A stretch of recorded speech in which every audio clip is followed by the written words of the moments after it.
So once again, good morning, my dear brothers and sisters. Those who are here, 1, 2, 3, and those who are joining us in the live stream.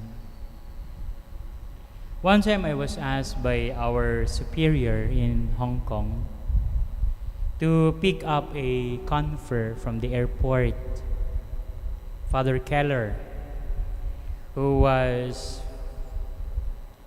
visitator of the time to our province, China province, and of course the district, the Hong Kong district. And so I went to the airport, picked him up, and then led him to the car, and then I started driving. And he jokingly said, "Oh, Father Don, you're at the wrong side of the road," because the driving system in Hong Kong is called the right-hand drive. And Father is, well, from Italy. He came from Italy. And the driving system is on the other side. And I just smiled. Actually, I also made a joke that no problem, Father, as long as the other drivers are also at the wrong side of the road, then we will be okay. But coming into today's reflection, I just use that story to make a point about Jesus being seen as at the wrong side of the road. Since his public ministry, oftentimes people will question his nature, his claim.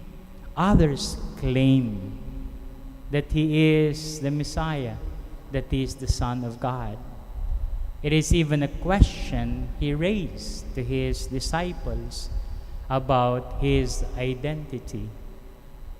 And, well, they answered it correctly, or rightly, but there are still moments wherein through their actions they seems not to grasp the totality of Jesus. And so here in the gospel of today, we see contradictions that eventually led people to consider Jesus as the one who is at the wrong side of the road, the one who is to perish, the one who is to be sacrificed with, of course, the intention of saving the whole nation from an empire, no, that they fear very much. The Romans will take away both our land and our nation. That's their fear, that it's better for one man to die. But actually, it is better for one man to die, for us to be saved. In the first reading, God told his people about a gathering of nations, uniting them as one flock, leading them to a life that God promised, leading them to a fulfillment of a covenant that God will remain as their God and they shall be the people of God. And it is Jesus who will gather us. But as I said, well, Jesus is seen as somebody who is at the wrong side of the road.